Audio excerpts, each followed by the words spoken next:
Fala pessoal, tudo bem? Dando continuidade aqui no nosso módulo de matemática básica. E nessa aula, o nosso objetivo é resolver algumas questões aí envolvendo função afim para a gente conseguir consolidar aí tudo isso que nós acabamos de estudar aí na última aula, né? Questão de número 1, então, é o seguinte, ó.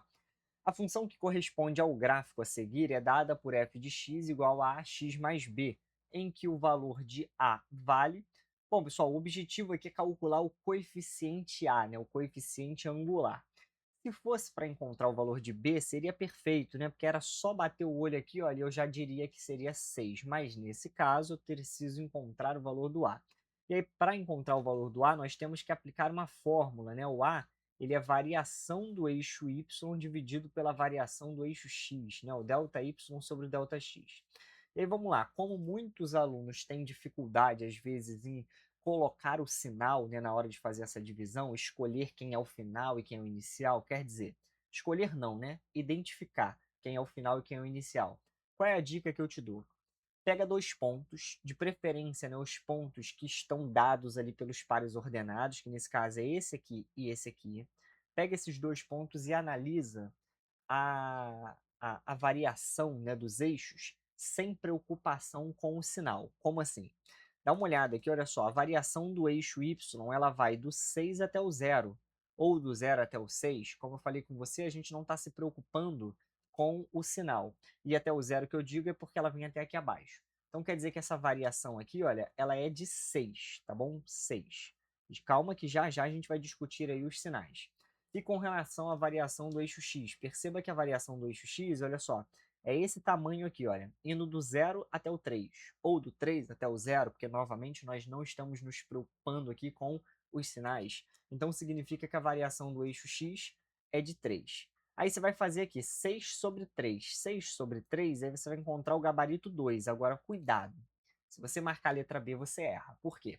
Porque nesse caso não é 2. Nesse caso, você tem que perceber que essa função ela é uma função decrescente. Decrescente quer dizer que ela está descendo, ela está aqui, olha, vindo para baixo. Então o seu A ele vale menos 2. E aí só de bater o olho você vai ali e coloca o sinal depois. Agora só te explicando aí o lance do final e o inicial, né? Digamos que você queira fazer o cálculo bonitinho. Como é que ficaria o cálculo aqui do A?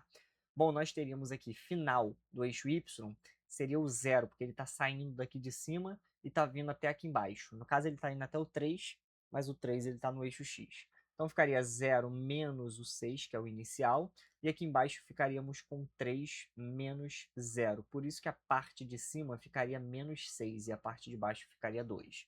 Ou melhor, 3, né? 3. Errei aqui.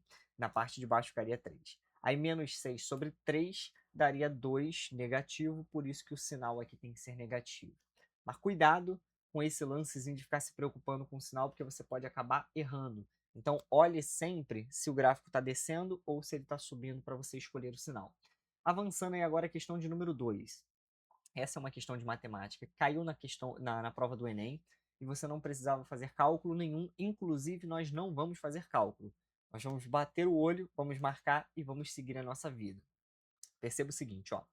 Em um mês, uma loja de eletrônicos começa a obter lucro já na primeira semana. O gráfico representa o lucro L dessa loja desde o início do mês até o dia 20, mas esse comportamento se estende até o dia 30, né? A representação algébrica do lucro em função do tempo ele está te dando aqui, olha, nas alternativas, uma expressão que é justamente a função de primeiro grau f de x igual a ax mais b, sendo que ele está trocando ali no lugar do f de x, ele está colocando L de x, né? O enunciado está fazendo isso.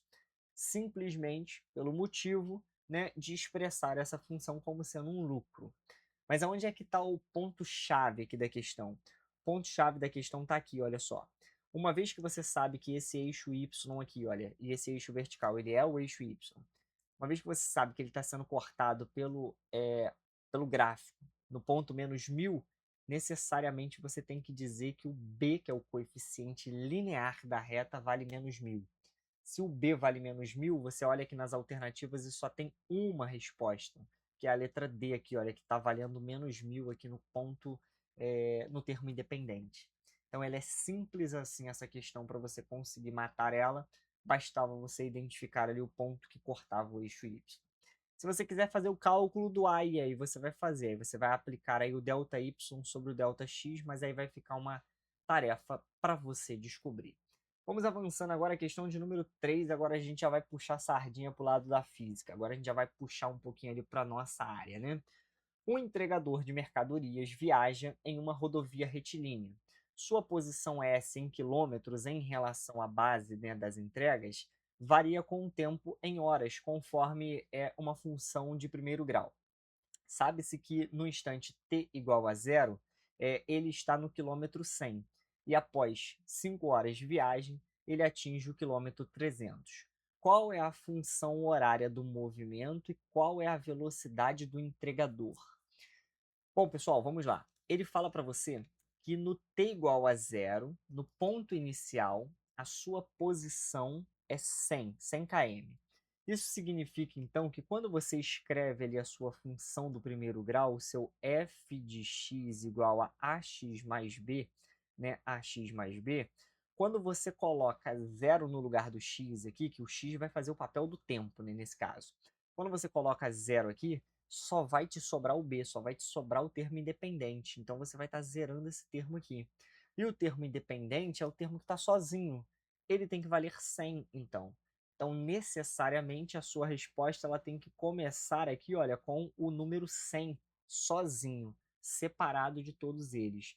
Só pode ser a letra C ou apenas isso. Letra A ou letra C. Uma dessas duas, porque o 100 é a posição inicial. Agora pensa comigo com relação à velocidade, olha só. Tu saiu da posição 100 e você foi até a posição 300. Cara, se tu saiu do 100 e foi até o 300, quer dizer que você andou 200 quilômetros. Como é que eu fiz essa conta, né? 300 menos 100. Saí do 100, fui até o 300. Andei 200. Eu andei 200 em 5 horas. Pô, se eu andei 200 em 5 horas, é só você dividir isso daqui, ó. 200 para 5 dá 40. Quer dizer que eu estou andando 40 quilômetros a cada uma hora. Significa, então, que a minha velocidade é 40 quilômetros por hora, gabarito letra B. Ou letra A. Letra A. Letra A aqui, 40 quilômetros por hora. Acabei de já te entregar uma dica aqui de como que a gente vai calcular a velocidade média ali nas nossas aulas, né? Distância sobre o tempo. Você vai fazer essa razão e você vai encontrar o resultado aí. Vamos avançando agora à questão de número 4. Ó. Dois projéteis, A e B, são lançados simultaneamente no vácuo ao longo de uma mesma trajetória retilínea. O projeto A parte da posição 100 metros com uma velocidade de 5 metros por segundo. Já o projétil B parte de uma posição mais recuada, ou seja, 40 metros, porém com uma velocidade superior, né, ou seja, 8 metros por segundo.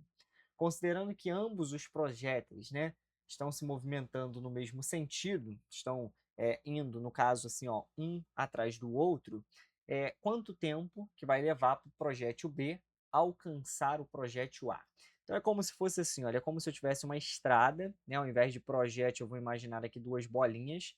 Eu tenho o ponto zero aqui atrás. Aí um pouquinho mais à frente aí, eu tenho a minha bolinha que eu vou chamar de bolinha B, que está se movimentando para frente com uma velocidade de 8 metros por segundo. Ela está saindo da posição 40. E mais à frente, eu tenho ali o meu A, que está saindo da posição 100 e está se movimentando com uma velocidade de 5 metros por segundo, né? Que é 8 metros por segundo e aqui é 5 metros por segundo. Como a gente ainda não discutiu sobre física, eu não vou meter física aqui no cálculo desse problema. A gente vai fazer utilizando função de primeiro grau, matemática. Como é que funciona? Bom, no caso do A, você vai escrever f de x igual a ax mais b. No caso da f de x, eu não sei quem vai ser. Isso daqui vai ser a posição lá na frente que nós vamos encontrar. No caso do A, é a taxa de variação. A taxa de variação vai ser a velocidade dele.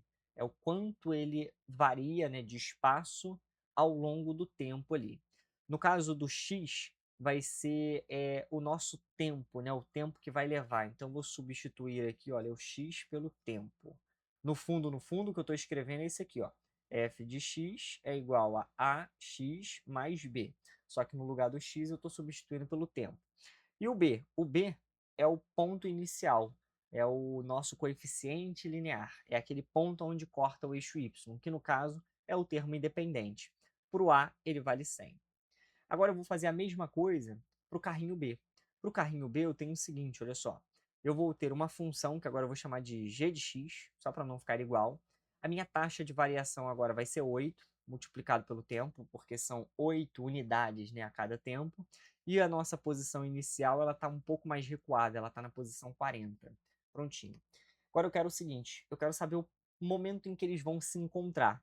Para eles se encontrarem, né, o encontro, toda vez que a gente fala de encontro na matemática, na física, seja lá o que for, as suas funções elas têm que ser iguais. A f de x ela vai ter que ser igual a g de x. Então o que nós vamos fazer é igualar esse negócio aí. O que, que eu vou ter que fazer aqui? Né? Eu vou jogar um pouquinho mais para baixo para a gente conseguir terminar o cálculo ali embaixo. Ou melhor, vamos fazer aqui mesmo. Vai ficar assim, olha só. 8t mais 40, 8t mais 40 é igual a 5t mais 100. Vê se você concorda comigo que nós vamos passar o 5 para o lado esquerdo, 5t para o lado esquerdo, e o 40 lá para o lado direito. Aí já vamos colocar direto aqui, ó. Nós vamos ficar com 8t menos 5t equivale a 3t. E no caso do 40 que vai passar para lá, ele vai passar subtraindo. Então vai ficar 100 menos 40. 100 menos 40 é 60. Qualquer coisa você faz o passo a passo aí. Se 3t é igual a 60, significa então que o tempo t ficou apertadinho aqui, mas ele vale 20. 60 dividido por 3 é 20, ou seja, eles vão se encontrar depois de 20 segundos que eles estiverem se movimentando. Daria para a gente resolver isso daqui utilizando uma ideia rápida de física, mas isso vai ficar para as nossas próximas aulas ali, quando a gente abordar a velocidade relativa na física. Próxima e última questão aí, questão de número 5, agora é uma questão mais voltada para matemática, tranquila também, tranquila, não precisa nem fazer cálculo. Uma indústria automobilística está testando um novo modelo de carro.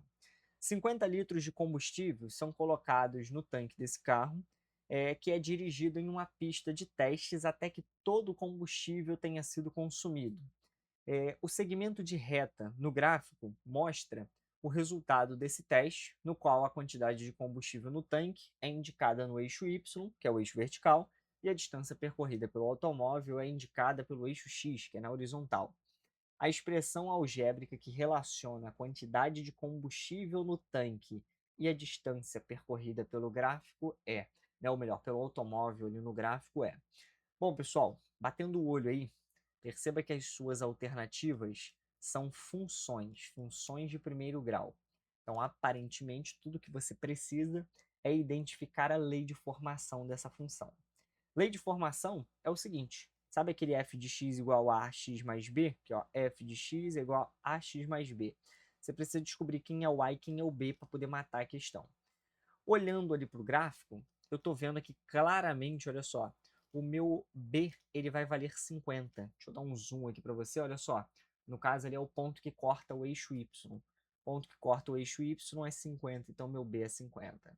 Então eu venho aqui, olha, as minhas respostas, elas têm que ser, né? Ou melhor, a minha resposta ela tem que ser o B ou o D. São os dois únicos que têm termo independente valendo 50.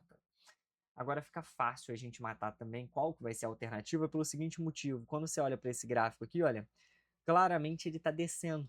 Ele é um gráfico decrescente.